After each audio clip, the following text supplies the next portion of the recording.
প্রিয় দর্শক, এই মুহূর্তে আমরা অবস্থান করছি সিলেটের রেল স্টেশনে অবস্থান করছি এবং আপনারা জানেন সিলেট সুনামগঞ্জের যে ভয়াবহ বন্যা হয়েছিল সেই ভয়াবহ বন্যা এখন অনেকটাই পানি কমেছে এবং স্বাভাবিক পরিস্থিতি বিরাজ করছে। কিন্তু স্বাভাবিক পরিস্থিতি হলেও কিন্তু এখনও পর্যন্ত নিম্নাঞ্চলের অনেক এলাকায় কিন্তু পানি রয়ে গেছে, অর্থাৎ সিলেট নগরীতেও এমন কিছু জায়গা রয়েছে সেই জায়গায় এখনও পর্যন্ত পানি রয়ে গেছে।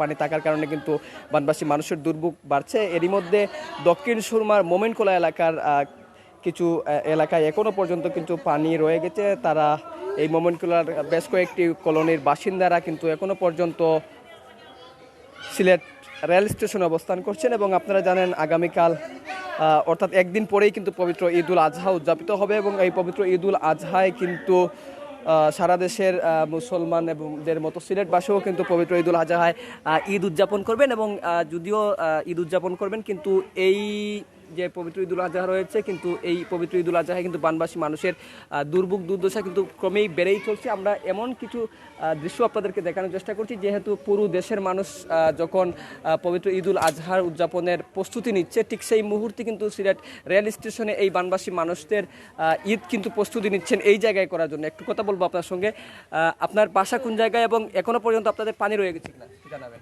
হ্যাঁ, আমরা পানি তো রয়েছি, আমরা তো বাসা যেতে না, ওই তো বাসা। আমরা কোনো কমিশনাররা কোনো আরিফে কোনো সাহায্য আমরা পাইছি না। আমরা স্টুডেন্ট নিজে রুজি খাই, বোতল টুহাইয়া খাই বা আমরা 10 টাকা দিছি, উবাসটা এই দিনের দিন আমরা 2 টাকা দিছি নি। পুলিশ আমরা কদিন খাওয়াইছে 3 দিন, বাদে এনে অফিসারে খাওয়াইছে মাস্টারে 2 দিন, বাদে এই 80 কমিশনার তো হ্যাঁ কমিশনার না, কমিশনার নেই হ্যাঁ কেনে আমরা বাতে সাল নেই 2 নেতা রান্ধে এই স্টেশন একটা সময় খাওয়াই গেছে কমিশনার। আর কিন্তু আপনারা ফুটার নাল দিছে না, একবার যে একটু চা খাইয়াম এই ক্ষমতা কিন্তু দ্বারা তুইছে না, আমরা দিছে না, দেখছো না চোখকে। আশিক তো কমিশনার না, আশিক কেমনে আইলো। ঈদ কোথায় করবেন? স্টেশন করবো। ঈদ আসেনি, আমরা পয়সা আসেনি, আমরা তো টুকাই খাই এমন টুকাই খাই নাই, তো বুতুল টুয়াইছি বেশ মুখতে রাইতে ভাত খাই রান্দাও খাইতারি না, ফুটে লগিয়া অতটা নিকি না খাই। আপনার পরিবারে কে কে আছে? ও তো আমার পরিবার বহুত জন আছে।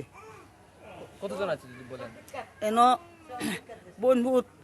বোন তারা ধরেন 3-4 জন, বোনের 4 জন, আমার না 3 হয়েছে 4 জন, পুরীর দামন পুরী, আমি। অনেক বড় পরিবার নিয়ে আপনি অনেকটা বিপাকে পড়েছেন। হ্যাঁ, আমরা শুনছিলাম তার কথা, তিনি অনেকটাই খুব নিয়ে বলছেন যে ঈদ আসলেই তাদের নেই, বানবাসী এই মানুষগুলোর আসলেই ঈদ নেই, এরা অনেকটাই দুর্দশার মধ্যে পড়েছেন। একটু আপনার সঙ্গে কথা বলতে চাই, আপনার নাম কি? আমার নাম সায়েরা। সায়েরা, আপনার পরিবারে কে কে আছে? আমার পরিবারের মধ্যে আমার 2 বোন ফুত আছে, আমার স্বামী আছে, আমি আছি, আর হরুতা মরুতা সব ওই বাড়িতে আছে। কাল পরেই কিন্তু ঈদ উদযাপিত হবে সারা দেশে, আপনাদের ঈদ কেমন কাটবে? আমরা ঈদ তোরে বাবা বাইরেলে আন্না হাইতাম না, বাইরেলে উপাস থাকতাম, ঠিক নেই, ফাইলে হাই না ফাইলে বইয়া তাই। আমরা কেউ একটু সাহায্য করে না, 5টা টাকা দেওয়ার চাহ বড় অনেক কষ্ট করতেছি আমরা, এমন কষ্ট করছি না বাবা মার ফেরতে ফুরিয়া, ওহন কমর ফানি গলা ফানি ঘরে যাইতে পারি না, সব জিনিস ফানির তলে ফুরা লইছে, কাম যে দাও দিয়া কাটতে হয় তার কথা মিশা। স্টেশনে বাজার করে গেছি ভাই, আমরা স্টেশন ফুটকি লাগাইয়া বইছি না, ওন কি এর ইজ্জত কি এর মান সম্মান সব আড়াই লইছি ভাই, আড়াই লইছি। কই মাথাত কাপড়, কই বুয়ের কাপড়, কই কিতা রাজ্যে ঘুমায়, একটা সন্ধে তাই বালারে কাপড় নিতে গেছে, মা বোন সবার আছে, এত কষ্ট করে ঘুমাই কইবার মতো না, ফাঁকা চাক্কা মেঘ পরে উঠতে বউ এনে করে কাপড় আস্তা বিদ্যা জায়গা, পানির কোনো এবার দুফানি হেবার দুফানি কিচ্ছা দিয়া হতি, ঘুমও করে নাই, ওই নিন্দ্রাও নাই, হানির কারণ তো মুহে লাভ হয় না, বড় কষ্ট করি ভাই।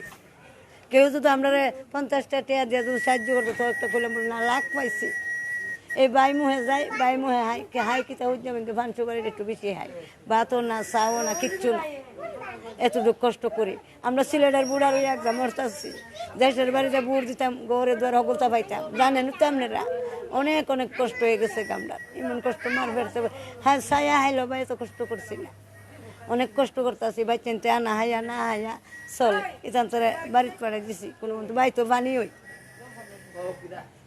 প্রিয় দর্শক, এই চোখের জল কিন্তু সিলেটের প্রায় 35 লাখ বানবাসী মানুষের জল। এটি সিলেট সুনামগঞ্জের যে ভয়াবহ বন্যা হয়েছে সেই ভয়াবহ বন্যায় কিন্তু এরকমই মানুষজন ডুকরে ডুকরে কাঁদছেন, কেউ কেউ প্রকাশ্যে কাঁদছেন, কেউ কেউ নীরবে নিভৃতে কাঁদছেন। কিন্তু এই রেল স্টেশনের প্রায় 30 থেকে 35টি পরিবারের মতো রয়েছেন যাদের এই মুহূর্তে ঈদ নেই, কোনো আনন্দ নেই, কোনো উচ্ছ্বাস নেই। তাদের একমাত্রই চাওয়া হচ্ছে জীবন কোনো রকমের জীবনের গত্যে চালানো এবং তাদের গড়ে পানি নামার পরেই আবারও নতুন করে জীবন সংগ্রাম শুরু করা। তো এই ছিল সিলেট রেল স্টেশন থেকে বানবাসী মানুষের অসহায় এবং আশ্রয়হীন অবস্থায় থাকার সর্বশেষ চিত্র।